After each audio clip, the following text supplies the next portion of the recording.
चालू हो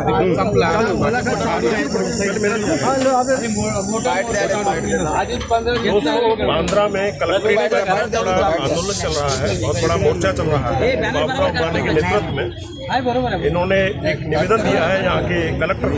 तो आइए उनसे जानते हैं इस आंदोलन के बारे में क्या है। AR गवई के खिलाफ जो जूता फेंका गया था उसके खिलाफ इन्होंने आंदोलन किया है। तो आइए उस आंदोलन की विस्तृत जानकारी लेते हैं बाबूराव वानी साहब से। एक मिनट सर, आज का जो आंदोलन आपने किया है और जो आपने ज्ञापन सौंपा है कलेक्टर साहब को, उसमें आपकी क्या क्या मांगे हैं, जरा विस्तार से हिंदी में बताएं। मांग ये है हमारी कि सर्वोच्च न्यायालय के न्यायमूर्ति सम्माननीय भूषण गवई साहब, उनके ऊपर भरे न्यायालय में जो जूता उनको मारने का जो प्रयास किया, उस घटना से हम सारे लोग बहुत व्यथित हैं, बहुत संतापित हो चुके हैं सारे लोग। और इस तरह की घटना नहीं होनी चाहिए थी और इसके कारण हमारी तीव्र भावना सरकार के पास पहुंचनी चाहिए। इस तरह की घटना भविष्य में हम सहेंगे नहीं। ये संदेश देने के लिए राष्ट्रीय चर्मकार संघ की ओर से हम लोगों ने ये निदर्शन यहाँ पर करने का प्रयास किया। कलेक्टर को बड़ी कड़ी भाषा में हम लोगों ने उनको बयान दे दिया है और उस बयान में हम लोगों ने कहा है जिसने भी ये किया है, वो जो कोई राकेश तिवारी है कोई है, उसके खिलाफ में सरकार ने कंप्लेंट करना चाहिए। कोई कंप्लेंट करने वाला खड़ा करना चाहिए और उसके खिलाफ में खड़ा करके हम उसके ऊपर जो भी कानूनी कार्रवाई करना है वो करनी चाहिए। अगर सरकार आने वाले महीने 1.5 महीने के अंदर उसके खिलाफ में तकरारदार खड़ा नहीं करेंगे तो राष्ट्रीय चर्मकार संघ के हमारे हजारों कार्यकर्ता जो महाराष्ट्र में है, जिला जिला में और मुंबई शहर में, हम लोग उसके खिलाफ में कंप्लेंट करेंगे और उसके ऊपर कानूनी कार्रवाई करने के लिए सरकार के खिलाफ में मांग करेंगे। क्या आपके साथ में व्यवहार हुआ कलेक्टर ऑफिस में, जैसा कि आपने बताया आगे आसानी से उपलब्ध नहीं हुआ आपसे मिलने के लिए, लेकिन बाद में जब आपने दबाव डाला तो आए? देखो, दलित समाज के विषय में आज भी कुछ लोगों के मनों में वही प्रकार की मनोकामना है, वही प्रकार की भावना है।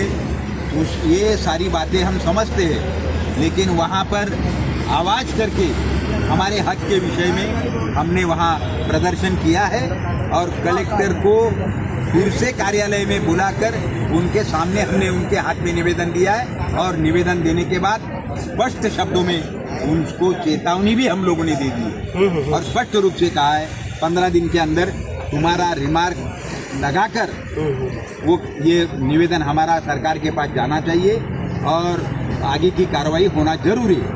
अच्छा, ये बताइए, देश भर में दलितों के खिलाफ काफ़ी ये हो रहा है, एट्रोसिटीज हो रही है। जैसे भी हरियाणा में एक पुलिस वाले ने सुसाइड कर लिया, तो ये दलित समाज के खिलाफ इतना ये क्यों अन्याय होता जा रहा है, बढ़ता जा रहा है? देखो,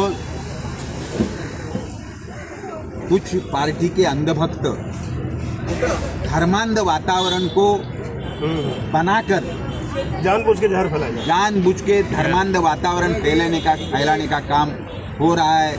धर्म का, जाति का नशा लोगों को चढ़ाने का प्रयास हो रहा है और जिसके कारण उनका पहला जो कोई लक्ष्य है वो दलित समाज को ज़्यादा से ज़्यादा घेरने का प्रयास।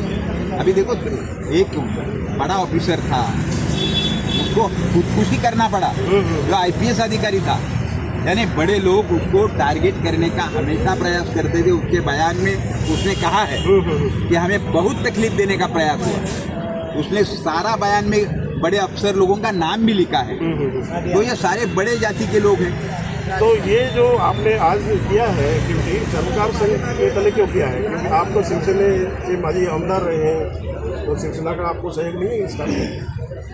देखो, इसमें हम पार्टी अपने स्तर पर जो कानूनी कार्रवाई करना है वो कर रही है। अरे समाज की तरफ? हाँ, ये समाज की तरफ से हम लोगों ने राष्ट्रीय चर्मकार संघ के बैनर के तौर पूरे महाराष्ट्र में हम जिले में छोटा बड़ा काम हम करते हैं और मुंबई के एक कल या परसों हम लोगों ने सारे लोगों को बुलाया और फ़ोन के ऊपर सारे लोगों को हम लोगों ने निमंत्रण दिया और वो लोग 100-150 लोग इमीडिएट जमा हो गए और वो लोगों ने कलेक्टर ऑफिस के कार्यालय के धरना के इस कार्यक्रम में हिस्सा लिया।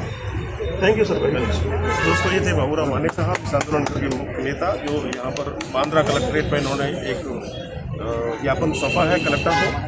15 दिन के बाद देखते हैं इस पर क्या कार्रवाई होती है। हमारी नजर बनी रहेगी, आप बने रहिए इंडिया आजकल के साथ।